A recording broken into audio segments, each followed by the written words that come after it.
قال الشيخ المصنف رحمه الله تعالى ونفعنا به وبعلومه وأسراره بالدارين آمين رضي الله عنكم. ومن تمام الصوم كف الجوارح عما يكرهه الله تعالى من الأعضاء السبعة الآتي ذكرها.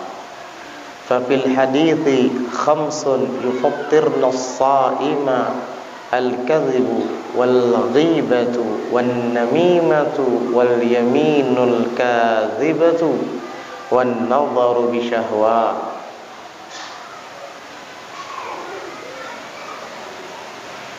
Wa min tamamis shaum, dan termasuk daripada kesempurnaan berpuasa adalah kafful jawarih, menahan diri amma yakrahuhullahu ta'ala, dari apa yang dibenci oleh Allah Subhanahu wa ta'ala.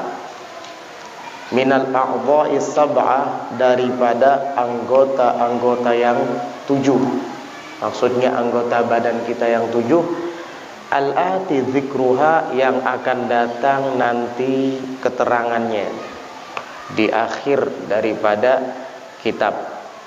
Di situ nanti akan dibahas tentang hifdzul jawarih, menjaga anggota badan yang 7.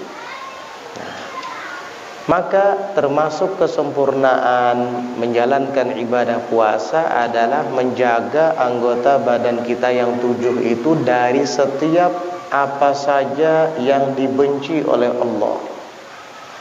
Anggota badan yang 7 dimaksud adalah penglihatan, yang kedua pendengaran, yang ketiga lisan, yang keempat tangan, yang kelima kaki, yang keenam perut, dan yang ketujuh kemaluan. Semua anggota yang 7 itu wajib untuk kita pelihara demi kesempurnaan puasa. Walaupun semua anggota 7 tersebut, kewajiban memeliharanya tidak hanya tertentu di bulan puasa saja, bahkan di luar bulan puasa pun wajib kita memeliharanya dari segala apa yang dibenci oleh Allah.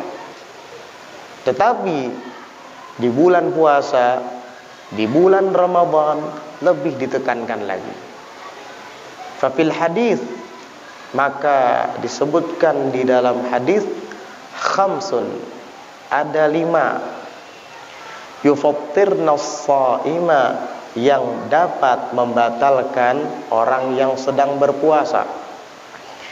Para ulama memaknai maksud membatalkan puasa orang yang sedang berpuasa adalah melenyapkan pahalanya.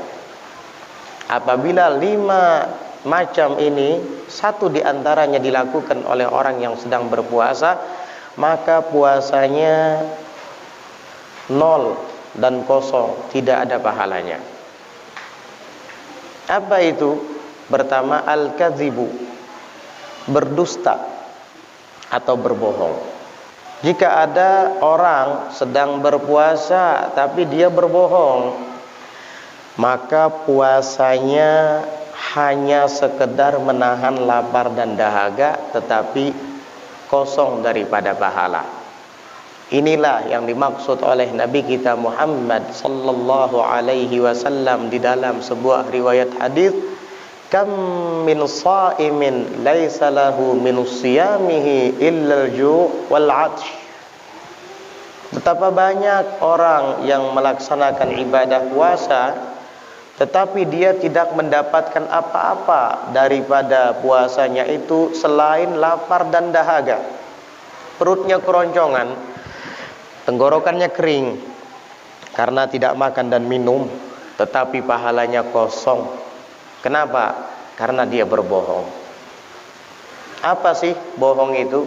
Bohong itu adalah al-ikhbaru bi ghairil waqi', nafyan au itsbatan, yaitu mengabarkan sesuatu peristiwa tidak sesuai dengan kejadian. tidak sesuai dengan kenyataannya. Baik itu mengada-ngada yang tidak ada atau mentiadakan yang ada. Sudah tahu bahwa misalnya malam Rebu ada majelis, dia tahu malam Rebu ada majelis. Pas temannya bertanya, ada majelis ke malam ini? Enggak ada.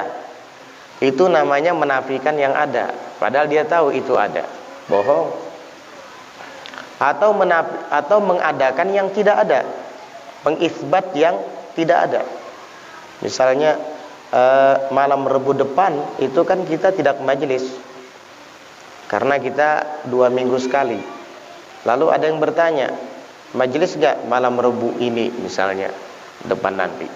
Dia bilang majelis, padahal dia tahu bahwa malam itu tidak majelis.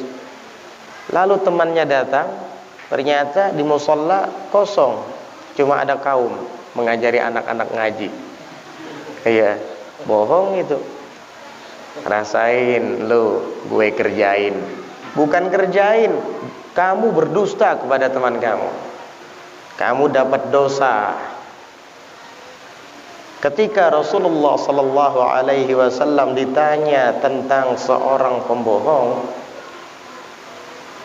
kata orang itu kepada Nabi, ayakdzibul mu'minu ya Rasulullah? Apa mungkin orang mukmin itu berdusta, wahai Rasul sallallahu alaihi wasallam? Nabi menjawab, al mu'minu la yakdzib. Orang mukmin tidak mungkin berbohong. Karena Allah Subhanahu wa taala di dalam Al-Qur'an berfirman, innama yaftaril kadziba alladzina la yu'minu billahi wa bil yaumil akhir wa ulaika humul kadzibun. Hanya saja orang yang mengada-ngada kebohongan itu adalah orang yang tidak beriman dengan Allah dan dengan hari kiamat. Mereka lah orang-orang pendusta. Allah langsung yang menepis keimanan dari dalam hati orang yang suka berbohong. Jaga lisan, jangan berbohong, terutama di bulan puasa.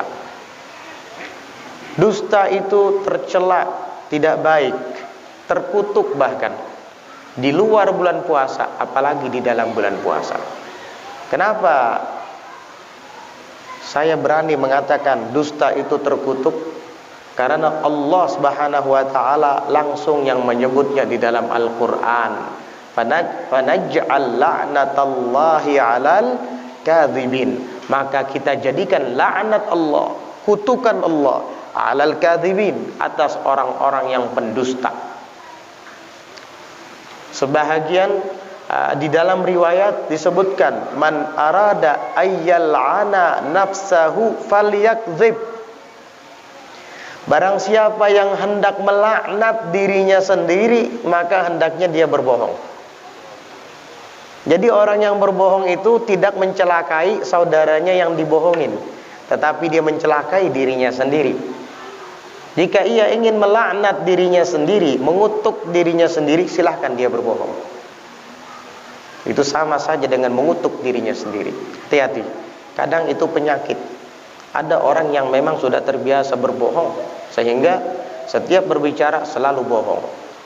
Orang punya cerita, dia juga punya cerita, nggak mau kalah sama orang, akhirnya berbohong. Dulu saya waktu di pesawat nggak disuguhkan makanan apa-apa, cuma dikasih air minum saja. Oh, pesawat apa sih kamu? Pesawat A. Wah, ketinggalan. Kalau saya biasanya naik pesawat B.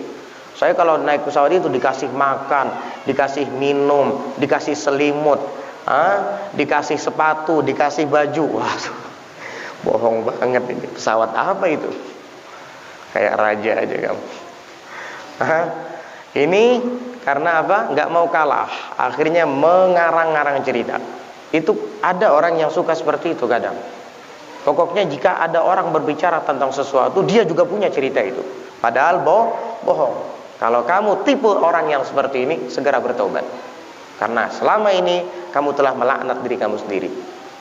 Karena selama ini ternyata kamu tidak beriman. Innama yaftaril kadhiba alladzina la yu'minu billahi la yu'minuna innama yaftaril kadhiba alladzina la yu'minuna billahi wa bil yaumil akhir wa ulaika humul kadzibun. Hanya saja orang yang mengada-ngada kebohongan itu orang-orang yang tidak beriman dengan Allah dan hari akhir, hari kiamat. Mereka lah orang-orang pendusta. Na'udzubillah min dzalik. Jaga lidah kita, jangan sampai berbohong. Innal kadhiba yahdi ilal fujur wa innal fujura yahdi ilan nar wa innar rajula la yakdzibu hatta yuktaba 'indallahi kadzdzaba. Sesungguhnya kebohongan itu dapat menghantarkan kepada keburukan. Keburukan itu dapat menghantarkan kepada neraka. Seseorang selalu berdusta dan dusta menjadi kebiasaannya sehingga dicatat di sisi Allah sebagai pembohong. Na'udzubillah. Hati-hati, jangan dijadikan guyonan, jangan dijadikan bahan gurauan kebohongan itu. Dosanya besar. Yang kedua, wal ghibah, dan ghibah. Ghibah itu apa? Menggunjing, menjelek-jelekan orang lain. Definisi ghibah adalah zikruka akhakal muslima fi ghaibatihi bima yakrahuhu idza sami'ahu. Zikruka akhakal muslim, engkau menyebut saudaramu muslim dengan sesuatu yang tidak ia sukai di saat ia sedang tidak ada di tempat. Jika ia mendengar, dia tidak suka. Itu ghibah namanya. Hati-hati, jaga lidahmu.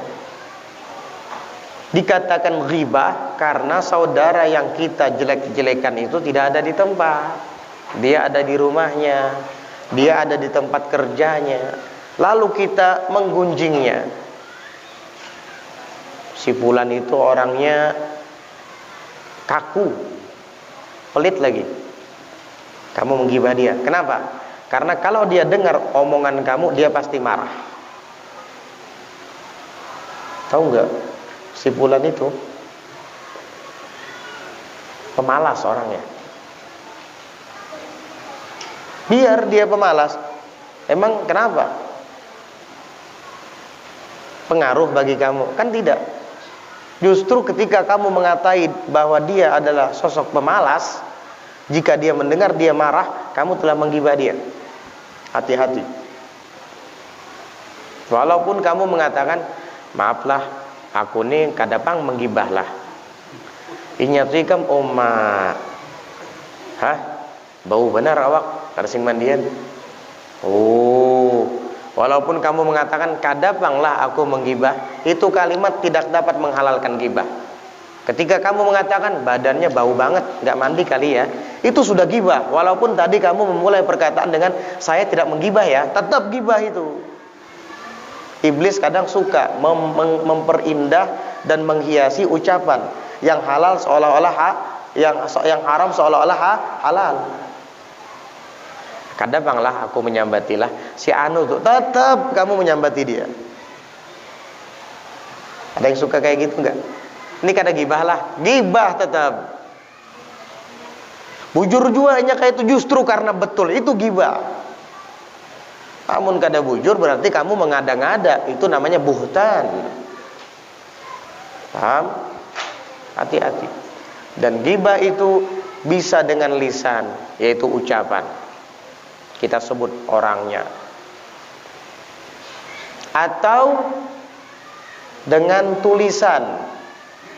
Sekarang gibah canggih, pakai jari bisa. Send, kirim, iyalah, bah. Gak tahu apa isinya tuh. Hah? Sekalinya ikam si aluh tuh kada bungas kada, make upnya benar ya tebal, pakai bulu mata palsu. Oh iya kah? Bah. Akhirnya yang ini mengirim pulang ke lain, di share sampai ke ratusan orang tahu semua. Gara-gara satu orang ini berantai jadinya. Dosa itu. Jari kamu akan dipertanggungjawabkan di hari kiamat. Innal anmulata mustantaqatun yaumal qiyamah. Ketika Nabi ditanya tentang bertasbih, Nabi bertasbih dengan jari. Kenapa? Karena Nabi, haulail anmulah, ini jari-jari ini al-anamil mustantaqah, mustantaqatun, kelak akan diizinkan untuk berbicara di hari kiamat. Kalau jarimu kamu gunakan untuk menghitung tasbih, dia akan mengatakan, ya Allah, saya jari yang dimilikinya hari-hari dia gunakan untuk menghitung jumlah tasbih kepadamu, jumlah solawat kepada nabimu. Tapi kalau kamu gunakan untuk memencet SMS dan WA atau media sosial lainnya untuk menggibah orang, begitu dia juga akan bicara nanti. Ya Allah, kata ibu jari.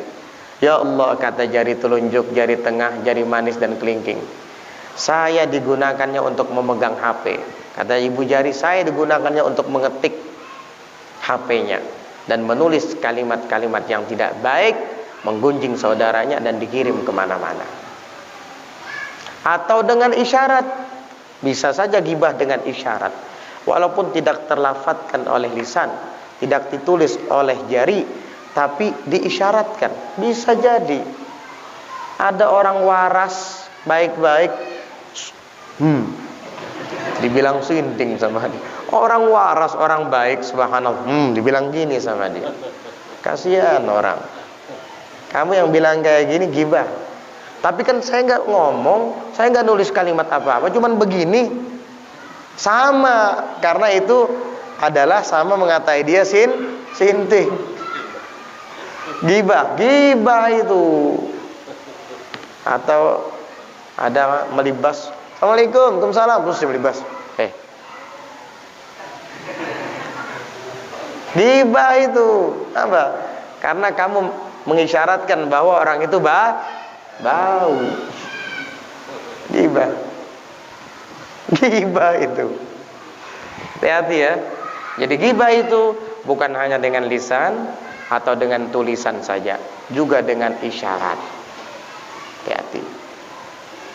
Dosanya besar sekali dosanya. Sampai di dalam Al-Quran itu Allah melarang, wala yaghtab ba'dukum ba'dha. Jangan sesekali menggunjing sebahagian kalian akan sebahagian yang lainnya. Ayuhibbu ahadukum ayyakula lahma akhihi maitam fakarihtumu.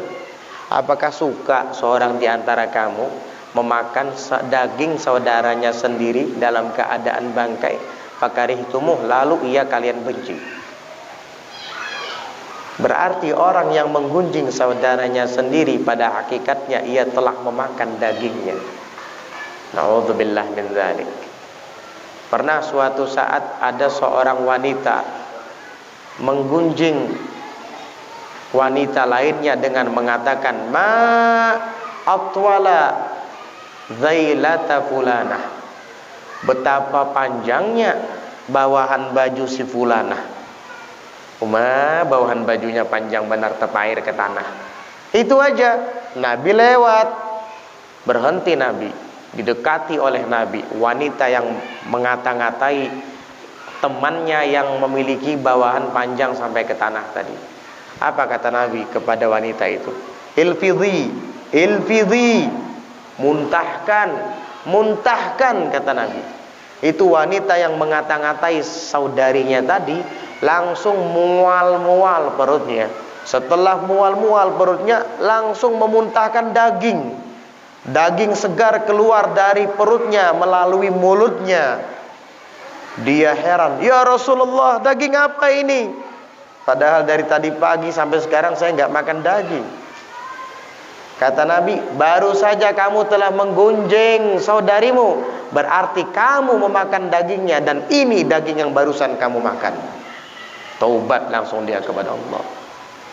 Langsung praktek itu di zaman Nabi. Coba kalau Rasulullah masih hidup, disuruh hisidin kita muntah, bisa muntahan sama sholaan nih. Muntah daging, harus abu kurban lagi nih. Na'udzubillah min dzalik. Ini dagingnya bukan daging halal, daging haram. Hasil menggunjing orang. Ayuhibbu ahadukum ayyakula lahma akhihi maitam fakarihtumu. Na'udzubillah min dzalik. Hati-hati dengan ghibah, jangan anggap sepele itu. Jangan anggap remeh. Suatu saat Sayyidatuna Aisyah radhiyallahu anha wa ardhaha, istri Nabi, mengatakan kepada beliau, "Ya Rasulullah, hasbuka min Safiyata, innaha kadza wa kadza." Ya Rasulullah, cukup bagimu Safiyah itu begini orangnya. Sebagian ahli riwayat mengatakan yang dimaksud Sayyidatuna Aisyah begini orangnya, maksudnya tubuh Safiyah itu pendek. Karena Siti Aisyah cantik, berperawakan tinggi, sehingga ia bangga dengan kecantikan dan tubuhnya. Ya dia bangga di hadapan suaminya sendiri, bukan di hadapan suami orang, bukan di hadapan lelaki yang tidak halal. Tapi dia bangga di hadapan suaminya sendiri, Nabi Muhammad SAW. Ya Rasulullah, saya cantik kan? Tubuh saya tinggi kan? Cukup Safiyah itu begini, maksudnya pendek. Nabi marah. Langsung Nabi mengatakan kepada Aisyah, "Wallahi laqad qulti kalimatan law muzijat bima'il bahri lamazajathu." Demi Allah, wahai Aisyah, engkau telah mengucapkan satu kalimat, andai kata dicampur dengan air lautan, pasti air laut akan berubah menjadi amis dan busuk. Andai kata satu kalimat ghibah itu berbentuk kimia dan ditaruh ke laut, laut akan membusuk gara-gara satu kalimat ghibah. Itu Sayyidatuna Aisyah langsung diam. Beliau menyesal, andai kata waktu bisa diulang, aku tidak akan mengucapkan kalimat itu. Marah Nabi. Itu baru mengatakan pendek tubuhnya, gitu aja. Tapi dengan maksud menggunjing. Sebab kalau Sayyidatuna Safiyah mendengar, pasti beliau tidak enak, kan begitu. Tobat Sayyidatuna Aisyah, nggak mau lagi mengulanginya. Berarti Sayyidatuna Aisyah melakukan kesalahan besar? Enggak, barangkali beliau belum tahu hukumnya. Dikasih tahu oleh Rasulullah Sallallahu Alaihi Wasallam agar umat yang datang setelahnya dapat mengambil pelajaran dari kejadian tersebut, sehingga tidak mengatakannya lagi. Hati-hati. Kadang-kala sering kita mengatakan, coba lihat bapak itu, kenapa ya sarungnya itu aja, nggak ganti-ganti? Apa nggak punya sarung lain? Itu kalau dengar bapak-bapak tadi marah itu. Ibu-ibu juga, coba lihat si Aluh itu, kerudungnya warna pink terus, apa nggak ada selain warna pink? Itu kalau dengar si Galuh tadi marah. Kamu menggibah dia, hati-hati ya. Kenapa ya itu kerudungnya pink terus? Dia kalau dengar marah, kamu menggibah dia. Emang kenapa? Yang penting dia rapi berpakaian, nutup aurat. Mau warna pink, mau warna hitam, kenapa kamu, apa masalahnya dengan kamu? Kan begitu. Hati-hati, jaga lidah. Jaga lidah. Apalagi di saat berpuasa, menggibah orang, batal pahala puasanya. Wal ghibatu, dan ghibah. Wan namimatu, dan namimah. Apa itu namimah? Namimah adalah mengadu domba. Definisi namimah adalah naqlu kalamin nas ba'dihim li ba'din biqasdil ifsad wal iftitan. Namimah adalah naqlu kalamin nas, memindah perkataan manusia, ba'dihim li ba'din, sebahagian mereka kepada sebahagian yang lain. Dia pindah dari A dipindah ke B, nanti dari B dipindah lagi ke A. Tujuannya apa? Biqasdil ifsad, untuk merusak hubungan, wal iftitan, dan untuk memfitnah. Akhirnya dua orang yang saling bersaudara dan saling mencintai jadi bermusuh-musuhan, terpisah. Ini orang seburuk-buruk hamba Allah, kata Nabi. Syiraru ibadillah al-masya'una bin namimah al-mufarriquna bainal ahibbah Paling buruk hamba-hamba Allah adalah yang berjalan ke situ kemari untuk mengadu domba dan memisah antara orang-orang yang saling mencintai. Na'udzubillah. Ini paling buruk hamba Allah. Jadi kalau ditanya, siapa sih hamba Allah yang paling buruk? Fir'aun? Bukan. Fir'aun memang buruk, tapi ada yang lebih buruk dari Fir'aun. Kalau gitu Abu Jahal? Bukan. Ada lagi. Siapa? Dialah yang suka anjur atar. Paham anjur atar? Suka memindah perkataan orang lain kepada yang lainnya supaya mereka saling berpecah belah, bermusuhan dan tidak akur. Na'udzubillah min dzalik. Hati-hati. Orang ini biasanya bermuka dua. Di hadapan si A seakan-akan dia mendukung perkataan si A. Saya nggak senang ya dengan si fulan itu, kata si A, karena dia itu pemarah orang, dikit-dikit marah. Saya sering diomelin sama dia. Oh iya, saya juga, seakan-akan mendukung. Iya, saya juga nggak suka itu, kadang saya juga diomelin sama dia. Oh gitu ya, sama kita. Iya, udah. Nanti perkataan si A itu disampaikan kepada si B. Hei fulan, hei B, kan tahulah si A semalam menyambat kamu penyarikan. Iyalah, ujarnya Ikam rancak menyarikinya.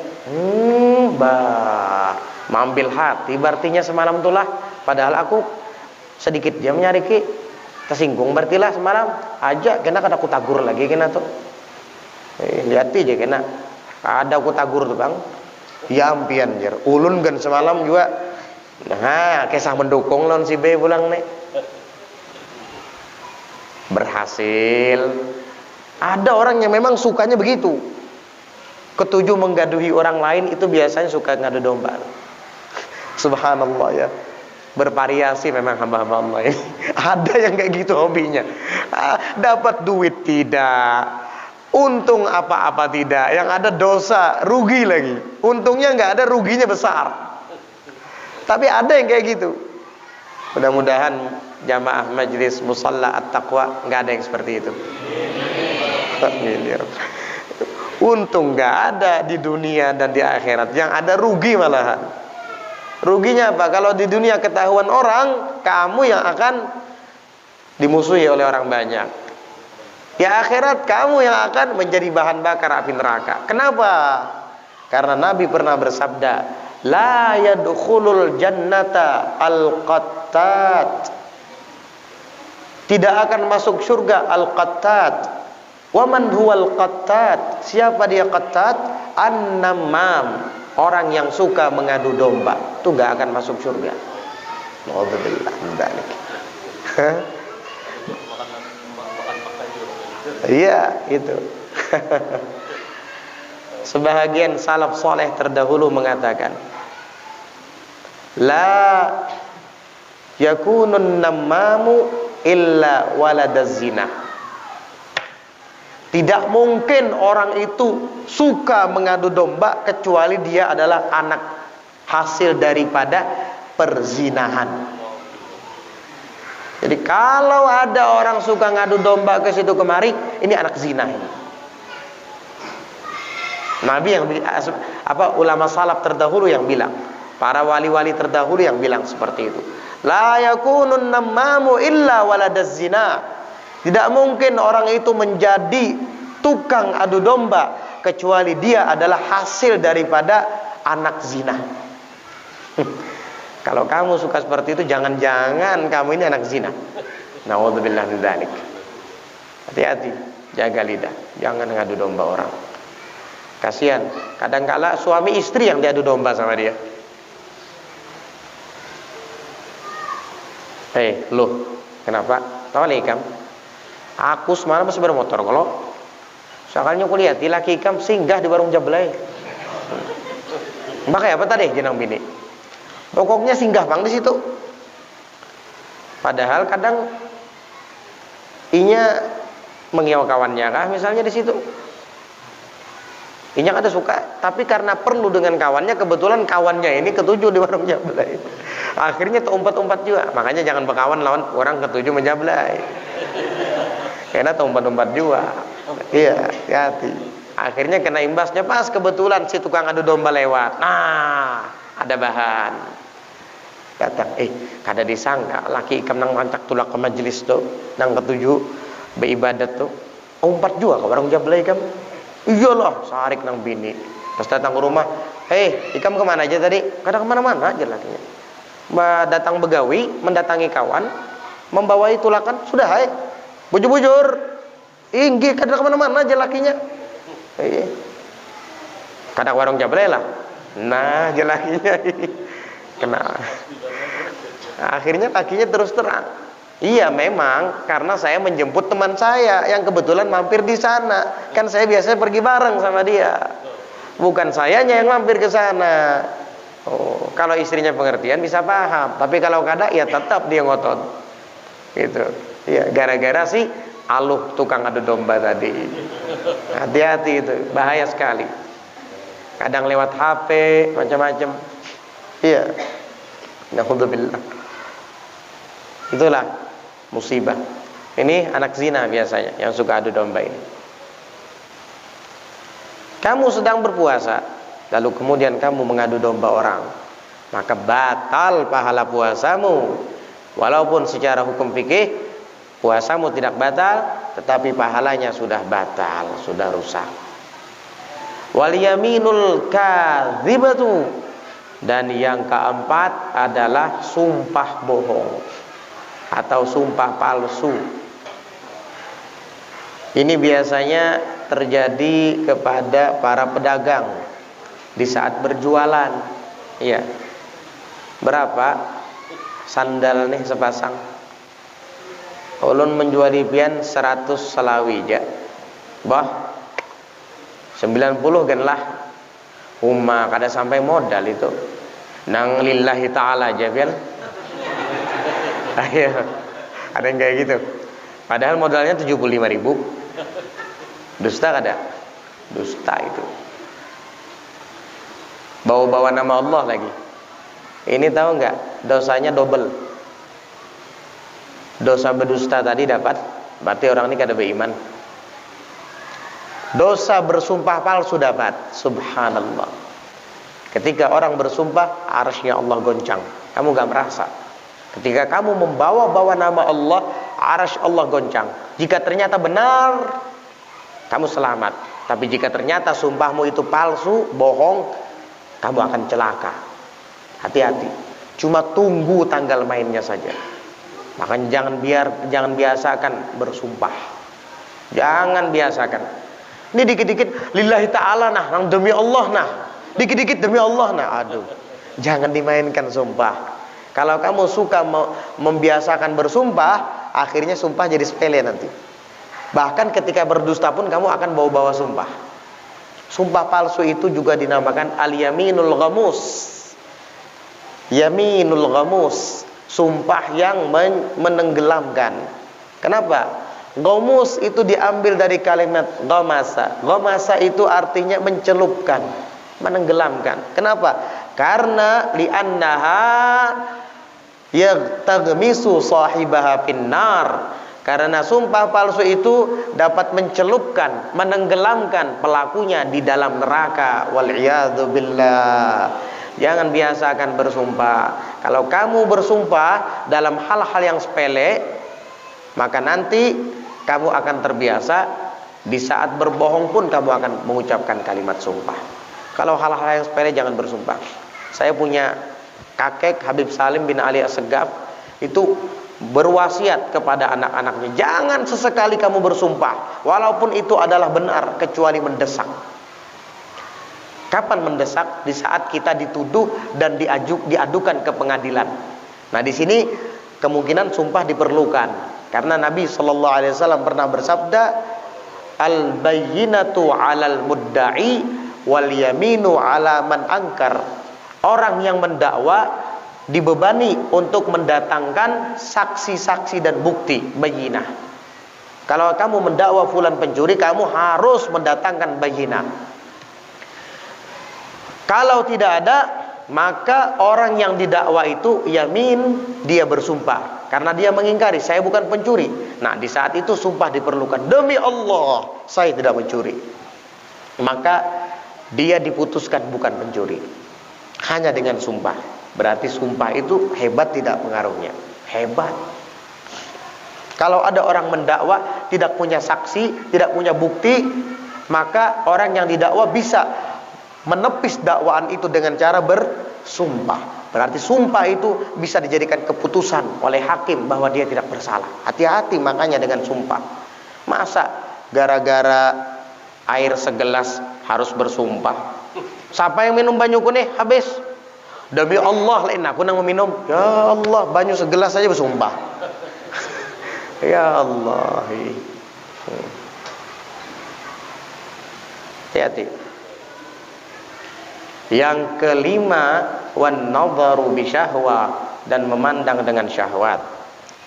Memandang dengan syahwat itu haram di dalam bulan Ramadan ataupun di luar bulan Ramadan. Tetapi apabila itu dilakukan di dalam bulan Ramadan di saat berpuasa, bukan hanya sekedar haram, tetapi juga dapat membatalkan pahala puasa. Memandang kepada siapa bib haram kalau syahwat? Kepada siapa saja.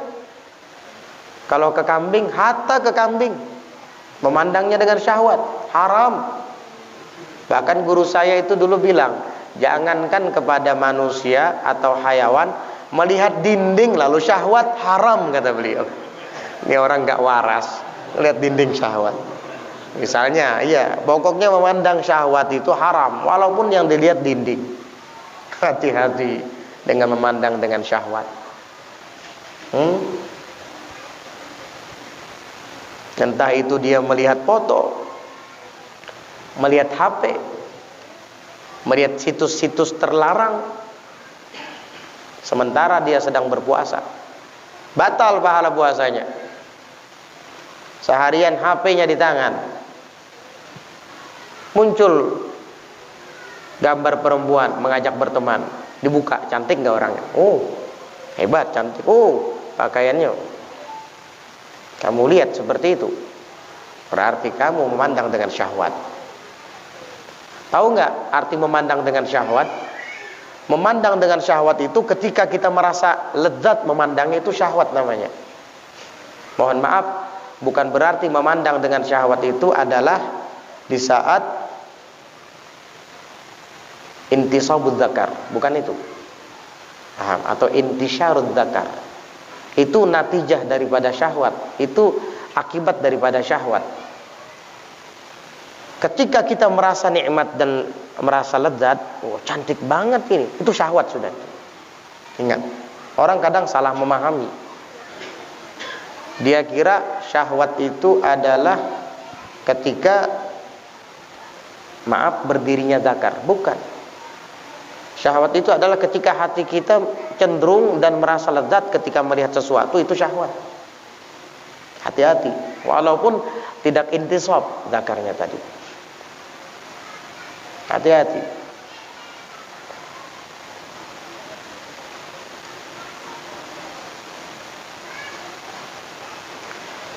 Itu adalah 5 hal yang dilarang di luar bulan puasa ataupun di dalam bulan puasa. Tetapi kalau dilakukan di dalam bulan puasa, bukan hanya dosa yang didapat, melainkan pahala puasanya pun batal.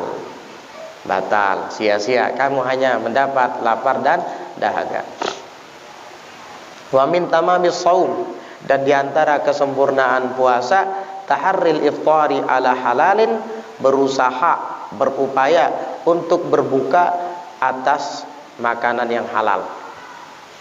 Kalau membuka puasa itu harus dengan makanan yang halal.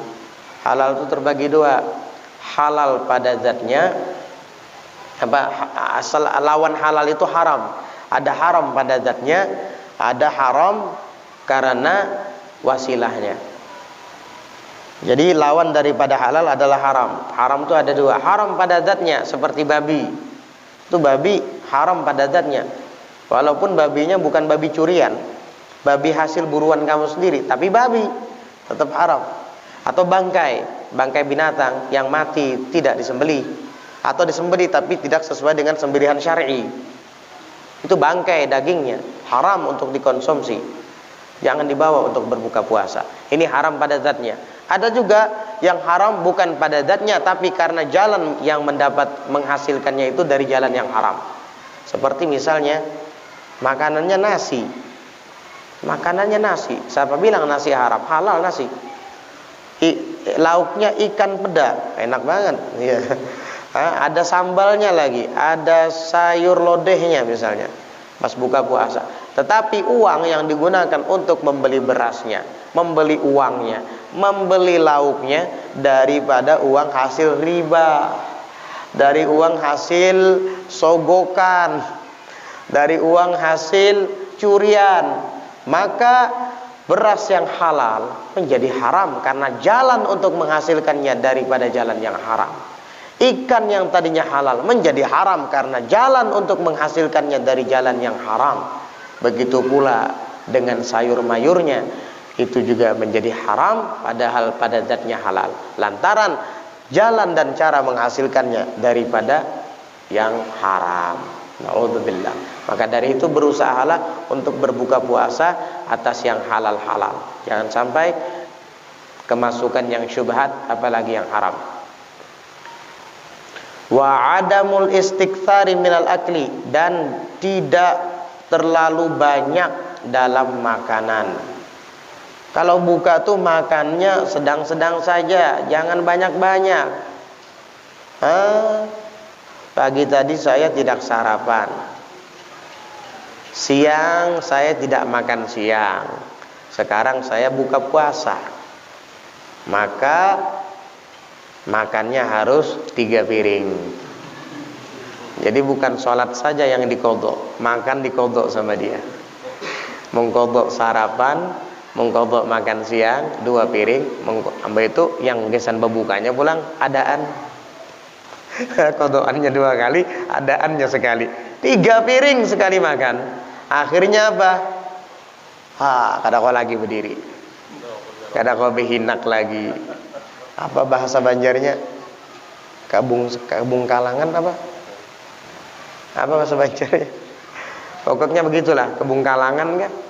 Ada kau lagi bebangun, tidak bisa lagi bernafas.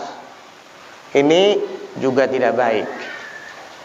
Cukup kamu isi lambung perutmu dengan makanan ala kadarnya saja, kemudian isi dengan minuman ala kadarnya saja, dan sisakan untuk bernafas. Begitulah pola hidup sehat. Ya, 1/3 untuk makanan, 1/3 untuk minuman, dan sisanya untuk bernafas. Kalau kamu berbuka dengan cara seperti ini, insya Allah ketika tarawih kamu akan semangat, tidak kelelahan. Ini setiap kali tarawih uyuh terus, kamu buka puasanya 3 piring, berat badan kayak gitu. Paham? Nah, jadi kalau mau semangat ketika berbuka puasa, maka ketika tarawih, maka buka puasanya jangan banyak-banyak. Cukup makanan ala kadarnya saja. Karena memang bulan puasa itu banyak godaannya. Menu berbuka puasa itu banyak karena mudah dibeli di mana-mana. Ada ikan bakarnya, ada ikan masak, apa tuh namanya, paisan, macam-macam menunya. Sayur mayurnya lagi ada urap, ada masak asam. Akhirnya semua dicoba sama dia. Kalau nggak dicoba penasaran dia. Gara-gara itu akhirnya makannya banyak. Bagaimana caranya Bib supaya kita melaksanakan sunnah ini agar jangan banyak makan ketika berbuka? Caranya satu, jangan banyak beli menu makanan. Walaupun orang banyak jualan, cukup kamu hari ini buka puasanya apa? Ampal jagung dengan nasi. Sudah, itu aja. Tapi kalau banyak, kamu pasti akan penasaran dan ingin mencicipinya. Waduh, pelit banget Habib. Bukan pelit, kita ingin melaksanakan sunnah. Ya, biar nanti tarawihnya semangat. Begitu, bukan masalah pelit. Enggak, ini masalah supaya kita tidak banyak-banyak makan di saat berbuka. Ini belum makannya, kuenya aja sudah banyak. Ada bingka kentang, ada bingka tapai, ada bingka berandam, ada serabi, Semua ada dicicipin, belum makan sudah kenyang duluan. Sayang kalau gak makan, ditambah lagi makan nasi yang kodoan 2 kali dan adaan sekali tadi. Akhirnya nggak bisa bangun. Sholat maghribnya aja keberatan. Tarawihnya jadi malas nanti. Wa yanbaghi al-istiktharu minas shaum, dan seyogianya memperbanyak berpuasa. La siyama al-ayyamul fadilatu fi syar'i, terutama hari-hari yang mulia di dalam syariat, seperti puasa Senin dan puasa Kamis. Biasakan, walaupun bulan Ramadan sudah lewat, bukan berarti kegiatan berpuasa juga ikut lewat. Masih ada puasa Senin, masih ada puasa Kamis, masih ada puasa al-ayyamul bid. Apa itu al-ayyamul bid? Hari-hari putih. Itu hidup 13 tahun Hijri, 14 dan 15. Itu namanya al-ayyamul bid, hari-hari putih, puasa putih. Puasa putih itu. Ya, bukan puasa putih yang ritual perdukunan, bukan. Itu kalau orang Jawa lain lagi, motih namanya itu. Ya, motih katanya. Ada orang Jawa nggak di sini? Banyak. Apa motih itu? Katanya puasa putih. Saya baru tahu, saya kira puasa putih yang sunnah itu ayyamul bid. Ternyata enggak. Jadi katanya mutih itu pakaian serba putih, buka puasanya pun harus yang putih-putih, nasi, kerupuk nggak boleh ada lauknya, karena kalau berwarna-warni bukan mutih namanya. Nah, kalau ini lain lagi ceritanya ini.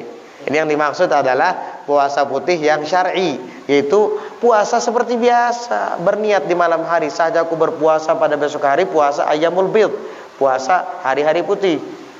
Itu hidup 13, 14 dan 15. Kenapa dikatakan hari-hari putih? Karena malamnya di sejak hidup 13, 14 sampai 15 itu di malamnya pasti bulannya purnama. Dan kalau bulan purnama itu suasana akan terlihat terang, jelas seperti putih. Makanya dikatakan al-ayyamul bid, 13, 14 dan 15. Sunnah. Disebutkan dalam sebuah kitab Nabi Allah Adam alaihi salam ketika beliau melanggar larangan Allah di surga untuk tidak mendekati sebuah pohon yang ada di dalamnya, Allah Ta'ala turunkan bersama istrinya Hawa, bersama istrinya Siti Hawa ke muka bumi ini. Akhirnya Allah Subhanahu wa Ta'ala suruh untuk bertobat dan berpuasa di ayyamul bid, yaitu 3 hari, 13, 14 dan 15. Akhirnya Nabi Adam berpuasa hari pertama hidup 13. Tubuh beliau ketika diturunkan dari surga hitam. Lalu beliau berpuasa sehari hidup 13. Maka sepertiga tubuh beliau menjadi putih. Dilanjutkan lagi hidup 14, puasa lagi, 2/3 tubuh Nabi Adam menjadi putih. Dilanjutkan hidup 15, puasa lagi, akhirnya seluruh tubuh Nabi Adam kembali menjadi putih seperti di surga dulu. Alaihi wa ala nabiyina afdhalus shalah wa azkat tahiyyati wat taslim. Jadi kalau mau putih, rajinkan untuk puasa hari-hari putih, ayyamul bid. Ya, nah, insyaallah putihnya kita dengan cahaya. Walaupun kulitnya hitam tapi bercahaya, enak dilihat. Ya, hitam manis namanya itu. Ini udah hitam gak enak dilihat lagi. Itu namanya hitam kopi. Dan hitam manis itu ya. Udah hitam pahit lagi. Kopi tanpa gula. Naudzubillah. Jadi begitu. Biasakan puasa 13, 14, 15. Ayyamul bid. Ada lagi ayyamus sud, hari-hari hitam. Sunnah juga itu puasanya. Kapan hari-hari hitam? Itu dimulai dari 28 dan 29, setelah itu seterusnya. Kenapa dikatakan seterusnya? Karena bulan Arab bisa 28 dan 29 saja. Maka seterusnya adalah tanggal 1 bulan yang selanjutnya. Atau 28, 29 jika genap berarti 30. Yang penting ayyamus sud, hari-hari hitam itu sunnah dilakukan mulai dari tanggal 28 bulan Hijri, bulan Arab sampai 29 dan seterusnya. Seterusnya di sini bisa 30. Kalau genap bisa hidup 1 bulan berikutnya.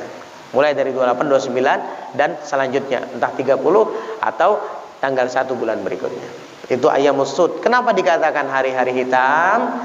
Karena malam bulan sudah mulai hilang, sabit kemudian gelap dan hilang.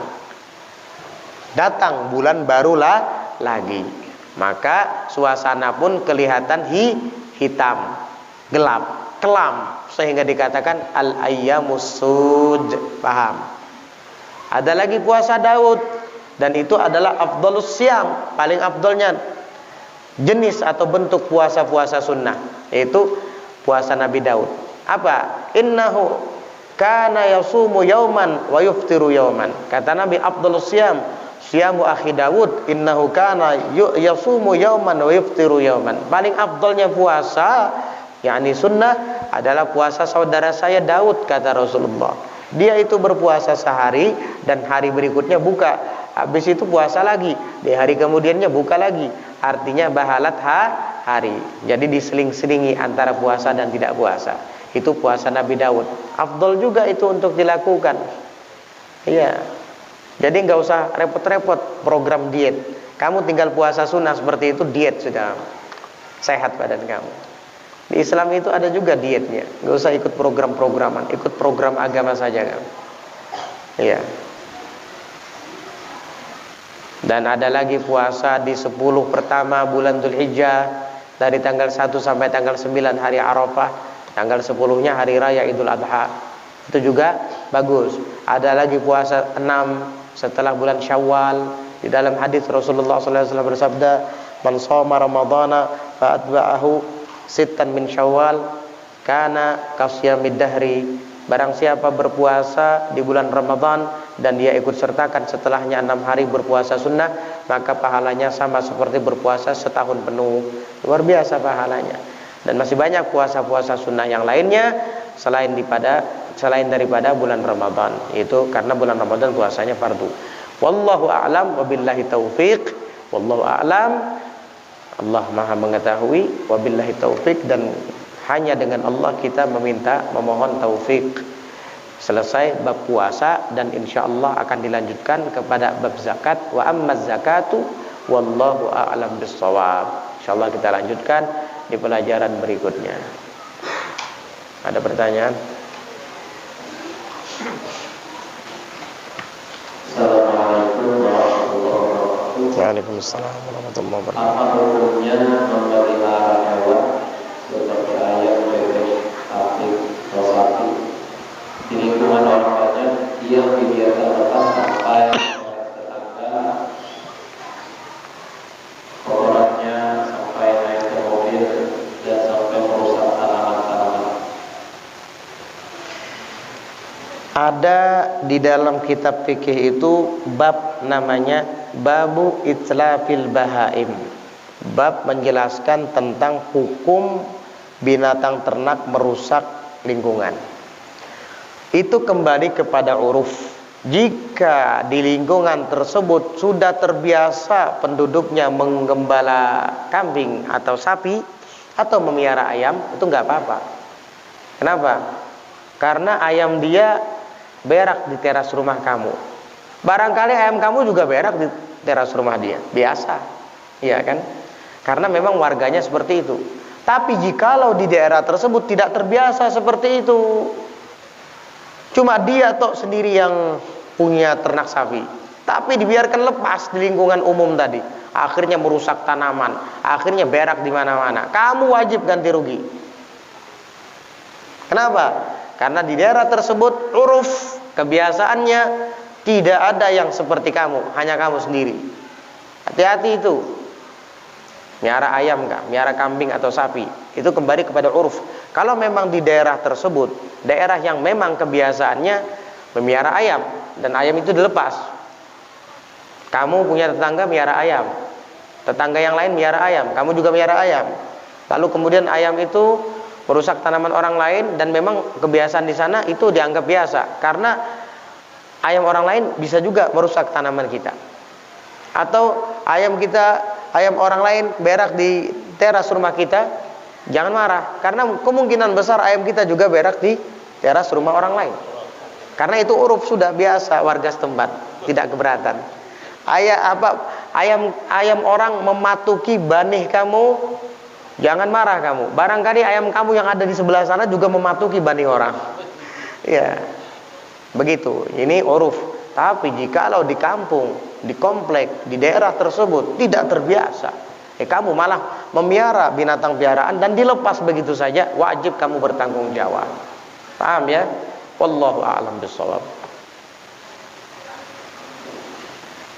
Bagaimana hukumnya suatu masjid yang uang kasnya mencapai ratusan juta, tetapi fasilitas masjidnya masih banyak yang harus dibenahi?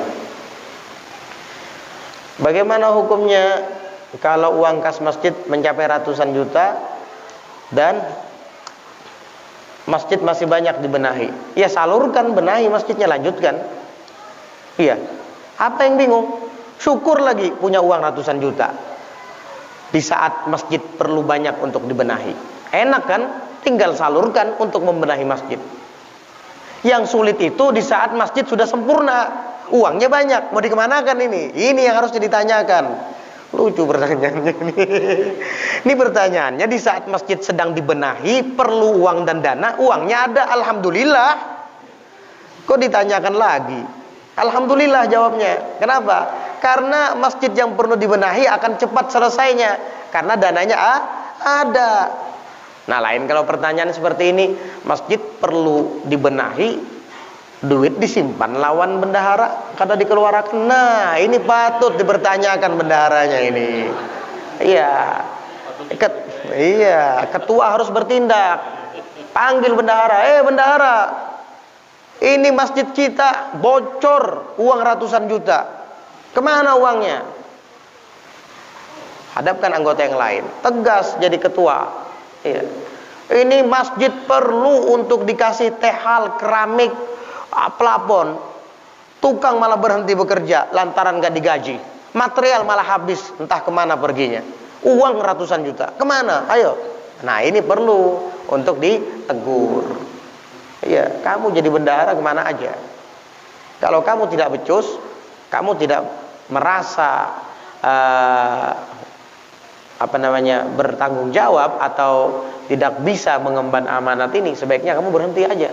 Kita ganti yang lain, begitu, dan kembalikan uang kas masjid. Paham? Nah, tapi kalau pertanyaannya tadi, bagaimana hukumnya? Masjid sedang perlu pembenahan. Uang dana ada 100 juta. Kasih buat pembenahan, selesai. Apa yang bingung? Nah, lain kalau bendahara yang mengelak, ini perlu dipertanyakan si bendaharanya. Halas, ada lagi? Saat sholat berjamaah, jaraknya seperti apa? Anjurannya bahu atau kaki? Dalam sholat berjamaah itu ada meratakan shaf, ada merapatkan shaf. Merapatkan shaf itu sekiranya tidak ada bolongan antara barisan makmum yang paling depan sejajar semua. Ada meratakan, merapatkan, dan mensejajarkan. Bahasa Arabnya taswiyatus sufuf wa tarasuha wa muhadzatuha hadu bainal manakib wal aqdam. Jadi cara merapatkan shaf sekiranya tidak ada bolongan antara satu orang kepada orang yang berikutnya dalam shaf pertama itu. Begitu juga dengan shaf kedua. Adapun meratakan, yang jadi patokan adalah hadzu bainal manakib, ratakan antara bahu-bahumu wal aqdam, dan telapak kakimu. Dan yang menjadi patokan ratanya telapak kaki itu adalah tumit. Kalau tumit itu rata, pasti bahu ikut rata. Bukan jari-jari kaki yang jadi patokan. Iya, ini kadang salah paham. Meratakan shaf, akhirnya apa? Jari-jari kaki, ujung-ujung jari kaki yang diratakan sama dia, itu pasti tidak akan rapat, tidak akan rata shafnya. Karena kaki itu macam-macam. Kalau orangnya tinggi jangkung, kakinya panjang, telapak kakinya panjang. Kalau orangnya berperawakan sederhana, normal, maka telapak kakinya pun normal. Tapi kalau orangnya cebol, pendek, telapak kakinya juga pendek. Akhirnya yang dijadikan patokan ujung jari. Akhirnya nanti ada yang maju, ada yang mundur. Dari belakang kelihatan tidak akan rapi. Jadi yang jadi patokan itu tumit dan bahu. Kemudian rapatkan sekiranya tidak ada yang kosong. Karena kalau ada yang kosong itu akan diisi oleh syaitan. Paham? Kemudian jarak antara imam ke makmum yang di belakang imam, saf terdepan, itu jangan sampai lebih dari 3 hasta. Ingat, jangan sampai lebih dari 3 hasta. Kalau lebih dari 3 hasta, hukum berjamaahnya sah, tetapi pahalanya 0. Ya.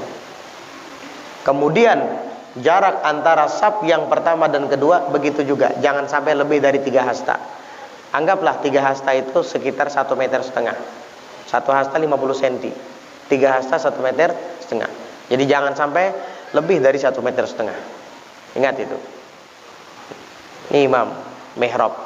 Kamu saf di belakang imam, berarti saf paling depan ini. Jangan sampai tumit imam dihitung sampai kepada, ada yang mengatakan ujung jari, ada yang mengatakan tumit juga. Ini antara Ibnu Hajar dan Imam Romli berselisih pendapat. Saya lupa mana yang tumit, mana yang ujung jari. Yang jelas dua-duanya boleh diambil.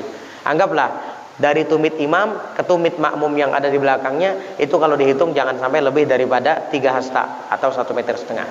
Kalau kurang nggak apa-apa, 2 hasta. Ya, paling pian santuk kalau sujud. Terlalu dekat soalnya. Ya. Yang penting jangan sampai lebih. Ini kadang jauh sekali imamnya, safnya di sini, atau saf yang nomor 2 dengan yang pertama itu jauh jaraknya, lebih dari 3 hasta.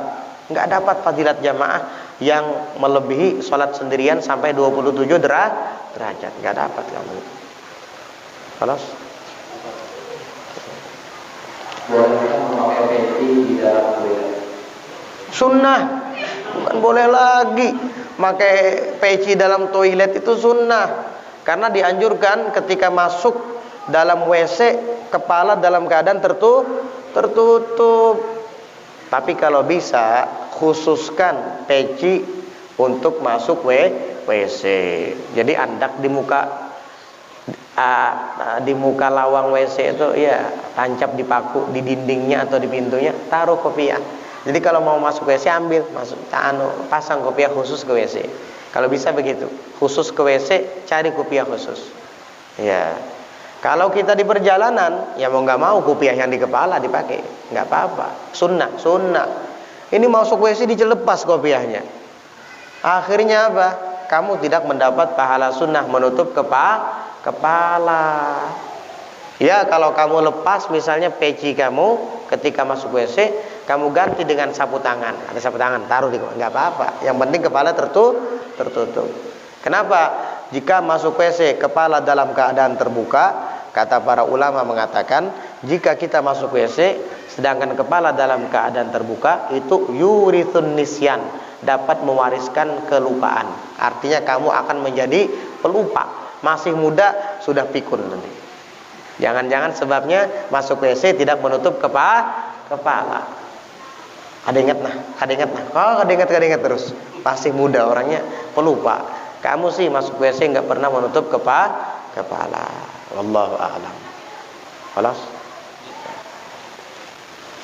Ya, apa Pak Jiri? Ini teman-teman pertanyaannya entah bercanda atau mengandung dan juga contohnya begini.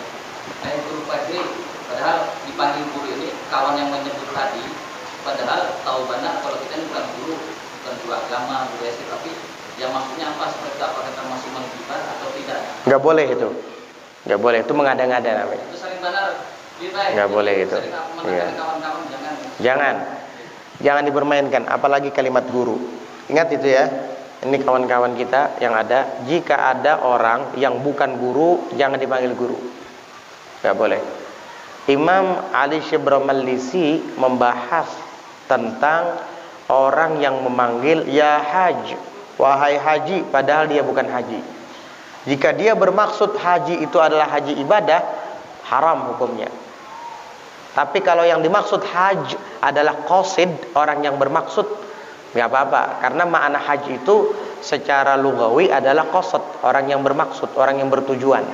Tapi kalau maknanya secara syar'i adalah orang yang sudah menunaikan rukun Islam yang kelima. Nah, kalau dia bermaksud ya haj, wahai haji, padahal dia tahu ini bukan haji, itu adalah rukun Islam yang kelima, haram hukumnya dia mengatakan kalimat itu. Berarti kalau kita kias kepada pembahasan Syekh Ali Shibr Malisi seperti yang dikutip oleh Syekh Ibrahim Al-Bayjuri di dalam syarah Tuhfatul Murid, syarah Jauharatit Tauhid, maka kita dapat ambil kesimpulan, orang yang bukan guru dipanggil guru itu dosa. Yang dosanya bukan yang dipanggil, yang manggil. Ingat, jangan dibikin goyonan lagi. Karena guru itu muallim. Guru itu adalah yang mengajarkan ilmu. Pahlawan tanpa tanda jasa. Nabi Muhammad itu guru. Innama bu'ithu muallima. Aku ini diutus sebagai guru, kata Nabi. Kalau ada yang bukan guru, kamu panggil guru, guru sini, padahal bukan, dosa kamu. Ingat, jangan dipermainkan lagi itu. Apalagi Habib, padahal bukan Habib. Oh, gara-gara ada orang akrab dan suka bergaul dengan Habib, ada yang memanggil Habib. Orangnya pasti nggak senang itu. Tapi yang manggil ini yang dosa. Tapi kalau yang kata guru tadi dipanggil guru, ikut senang, Beb. Dua-duanya dosa ini. Udah tahu bukan guru dipanggil guru, senang. Udah tahu kentutnya bau dipuji, senang. Harum sekali kentut kamu. Apaan? Sudah jelas-jelas tahu kentutnya bau dipuji, senang. Udah tahu dirinya bukan guru dipanggil guru, senang. Na'udzubillah min dzalik. Hati-hati, jangan dipermainkan itu. Alas ya. Udah. Ini ada permintaan untuk membacakan doa kepada almarhumah Agustina binti Syahril, usia 17 tahun, meninggal dunia. Dan juga atas nama Eka Maulida binti Samuri, umur 18 tahun, masih muda-muda, meninggal dunia ini. Minta doakan. Dan kebetulan sore tadi sahabat saya Al-Habib Ahmad Ridho Ibn Abdul Muttalib As-Segaf meninggal dunia juga, wafat di usia yang cukup muda juga. Paling usia beliau sekitar 40 tahun. Teman saya, sahabat saya, teman diskusi saya, senior saya juga. Orangnya baik, hafal Quran, tawadhu, dan al-mu'rid amma la ya'ni. Beliau itu tidak suka melakukan yang sia-sia. Kita hadiahkan juga Al-Fatihah dan ayat kursi serta 3 kali daripada surat Al-Ikhlas dan Al-Falaq serta An-Nas, terutama untuk almarhum sahabat kita Al-Habib Ahmad Ridho bin Abdul Muttalib As-Segaf, asal Palembang dan berdomisili di Sukabumi, Jawa Barat, di Pondok Pesantren Darul Habib. Kemudian kepada Agustina binti Syahril dan kepada Eka Maulida binti Samuri, insyaallah. Al-Fatihata wa ayatul kursi wa thalathan min suratil Ikhlas wal muawwidatain ila ruh habibina wa syafi'ina Rasulillah Sayyidina Muhammad ibn Abdullah sallallahu alaihi wasallam wa ila arwah abaihi wa ikhwanihi minal anbiya wal mursalin wa ila arwah azwajihi tahiratil ummatil mu'minin wa ahli baitihi tahirin al-mutahharin wa ashabihi thayyibin al-muhtadin wa tabi'in lahum bi ihsan ila yaumil wa ila arwah jami'i sadatina al-alawiyyin khususan ila ruh akhina wa sadiqina Al-Habib Ahmad Ridho ibn Abdul Muttalib As-Segaf wa ila ruh al-marhumah wal maghfuri laha Agustina binti Syahril wa ila ruh al-marhumah wal maghfuri laha Eka Maulida binti Samuri wa ila arwah walidina wa walidikum wa amwatina wa amwatikum wa amwatil muslimina wal muslimat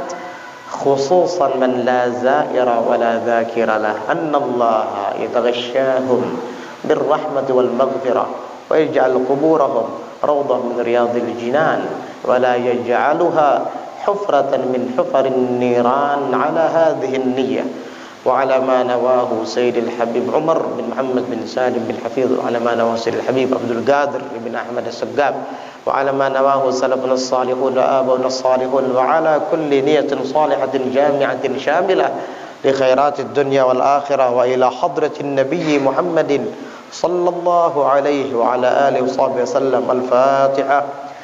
أعوذ بالله من الشيطان الرجيم. بسم الله الرحمن الرحيم. الحمد لله رب العالمين الرحمن الرحيم مالك يوم الدين إياك نعبد وإياك نستعين اهدنا الصراط المستقيم صراط الذين أنعمت عليهم غير المغضوب عليهم ولا الضالين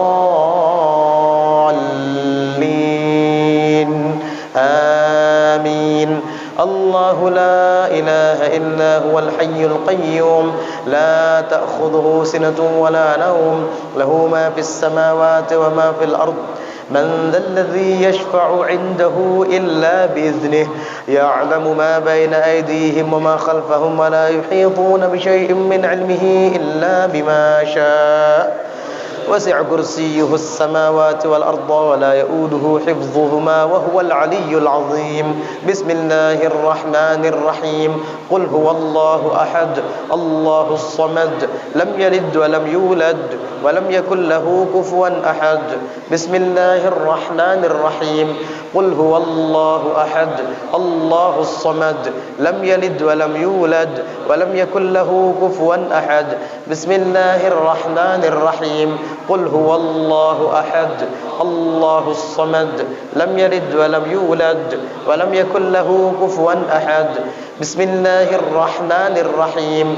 قل أعوذ برب الفلق من شر ما خلق ومن شر غاسق إذا وقب ومن شر النفاثات في العقد ومن شر حاسد إذا حسد.